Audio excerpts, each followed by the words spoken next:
আসসালামু আলাইকুম, সকলে কেমন আছেন? আশা করি ভালো আছেন। তো আমরা আছি এমন একটা জায়গায়, এই লোকেশানটা অনেকেই চিনেন। খুবই সুন্দর একটা জায়গা তৈরি করছে। ওই সাইডে কিন্তু আরও কাজ হচ্ছে, দেখতে পাচ্ছেন ওই সাইডে আরও কাজ হচ্ছে। আমরা আছি বর্তমান সরমংলাতে। সরমংলার এই প্লেসটা খুবই একটা সুন্দর একটা তারা মানে গ্রহণ করছে, খুবই সুন্দরভাবে জায়গাটা তৈরি করছে। মানে এগুলোতে ফুলের গাছ হবে, এগুলোতে টব মব হবে, মানে খুবই একটা সুন্দর জায়গা তৈরি করছে। মানে গোদাগাড়িবাসীর জন্য সবাই আসে এখানে ছবি তুলতে পারবে। মানে কি বলবো আর, খুবই আমরা তো আইসেই প্রথমে অবাক হয়ে গেছি যে এই জায়গা কখন বানালো, কিন্তু পরে শুনলাম যে এই জায়গা আবার নতুনভাবে তৈরি করছে। খুবই সুন্দর একটা প্লেস হবে এই জায়গাখানটা। তো সবাই আসবেন, সবারই দাওয়াত থাকলো। আমার বাপের জায়গা না তো, তাহলে আমি আরও ভালো করে দাওয়াত দিতাম। যাদের ইচ্ছা আসবেন, ছবি তুলে যাবেন। এই জায়গাটা ছবি তোলার জন্য একদম হেভি বেস্ট একটা জায়গা।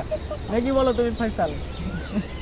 কারণ এগুলো বলারও কারণ আছে, যে অনেকে বলবেন যে তুই আসতে বলছিস, তোর বাপের জায়গা নাকি এটা, এরকম একটা বিষয় আছে। অনেকেই আছে কথা বলে। তো আপনারা আপনাদের ইচ্ছা মতো আসবেন, অনুমতি নিয়ে ঢুকে, তখন আপনারা এখানে এসে ছবি তুলে গেলেন।